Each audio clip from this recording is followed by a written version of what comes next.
ଚାଲନ୍ତୁ ଆମେ ଛତୁ ଆଳୁ ତରକାରୀ ବନାଇବା। ଆବଶ୍ୟକ ସାମଗ୍ରୀ ଗୁଡ଼ିକ ଦେଖି ନିଅନ୍ତୁ।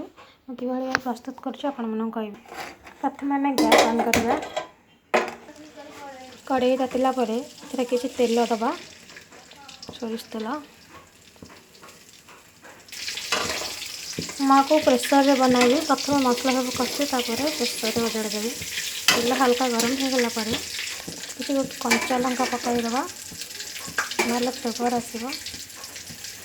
ପ୍ରସ୍ତୁତ କରିଥିବା ଗୋଟା ଗରମ ମସଲା, ଧନିଆ, ଜିରା, ଶୁଖିଲା ରାଗ, ଗୋଲମରିଚ, ଡାଲଚିନି, ପିଆଜ, ଅଦା, ରସୁଣ ପେଷ୍ଟକୁ ଦେଇଦେବା। ତାକୁ ଦେଇ ଭଲସେ ଆକୁ କଷେଇବା। ମସଲାର କଞ୍ଚା ବାସ୍ନା ଗଲା ପର୍ଯ୍ୟନ୍ତ ଆକୁ ଭଲସେ କଷିବା। ମସଲାରୁ ଭଲସେ କଞ୍ଚା ବାସ୍ନା ଯିବା ପର୍ଯ୍ୟନ୍ତ 5-10 ମିନିଟ୍ କଷିଦେବା। ଏମିତି ମସଲା ତେଲ ଅଲଗା ହେବ, ଆପଣ ସେ ପର୍ଯ୍ୟନ୍ତ କଷିବେ। ମସଲାରୁ ପାଣି ବାହାରିଲେ ସମସ୍ତ ଗୁଣ୍ଡ ମସଲା ପକାଇଦେବା। ଧନିଆ ଗୁଣ୍ଡ, ଲଙ୍କା ଗୁଣ୍ଡ, ହଳଦୀ ଗୁଣ୍ଡ, ମିଟ୍ ମସଲା, ଗରମ ମସଲା, କିଚେନ୍ କିଙ୍ଗ ମସଲା, ଚାଟ୍ ମସଲା, ଜିରା ଗୁଣ୍ଡ, ମିଟ୍ ମସଲା ଏସବୁ ପକାଇଦେବେ। ଆପଣ ଚାହିଁଲେ ଗୋଟେ ଗୋଟେ ପକାଇ ପାରିବେ, ମୁଁ ଏକା ସାଙ୍ଗରେ ପକାଇଦେଲି। କିଛି ପାଣି ଦେଇଦେବେ, ମସଲା ଲାଗିଯିବ। ଦେଖନ୍ତୁ, ପାଣି ଦେଇ ଭଲ ଭାବରେ କଷେଇବା। ମସଲାରୁ ଧୀରେ ଧୀରେ ଭଲ ବାସ୍ନା ଆସୁଛି।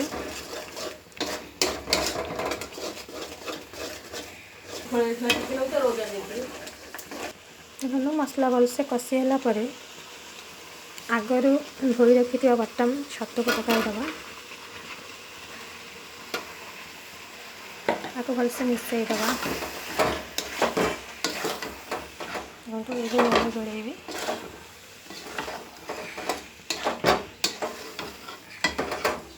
ରଖନ୍ତୁ, ସବୁବେଳେ ଗ୍ୟାସ୍କୁ ଲୋରୁ ହାଇରୁ ଲୋ ମିଡ଼ିୟମ୍ ଫ୍ଲେମ୍ରେ କରିବେ, ନହେଲେ ମସଲା ପୋଡ଼ିଯିବ। ତାପରେ ଆଗରୁ କାଟି ଧୋଇ ରଖିଥିବା ଆଳୁକୁ ପକାଇଦେବେ। ତାକୁ ଭଲ ଭାବରେ ମସଲାରେ କଷିବେ।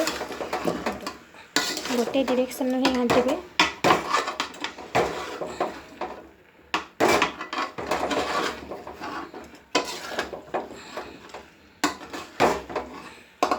ଦେଖନ୍ତୁ, ଭଲସେ କଷି ହୋଇଗଲାଣି। ମୁଁ ଆକୁ ପ୍ରେସରରେ ବନେଇବି। କଷି ସାରିଲା ପରେ ପ୍ରେସରରେ ଓଜାଡ଼ି ଦେବି। ଆଉ 2ଟା ହୁଇସିଲ୍ ଦେଲା ପରେ ଆପଣ ତାକୁ ବାହାର କରିଦେବେ। ଲୁଣ ଶେଷରେ ପକାଇଲେ, କାହିଁକି ନା ପରିବାର ପରିମାଣ ଦେଖି ଆପଣ ସବୁବେଳେ ଲୁଣ ପକାଇବେ। ଶେଷରେ ଚାହିଁଲେ ବି ଆଗରୁ ପକାଇ ପାରିବେ, ନହେଲେ ଶେଷରେ ପକାଇଲେ। ଦେଖନ୍ତୁ, ଛତୁ ଆଳୁ ଭଲସେ କଷି ଏଥିରୁ ପାଣି ରିଲିଜ୍ ହେଲାଣି। ତାକୁ ବର୍ତ୍ତମାନ ଆମେ ଗ୍ୟାସ୍ ବନ୍ଦ କରିଦେବା।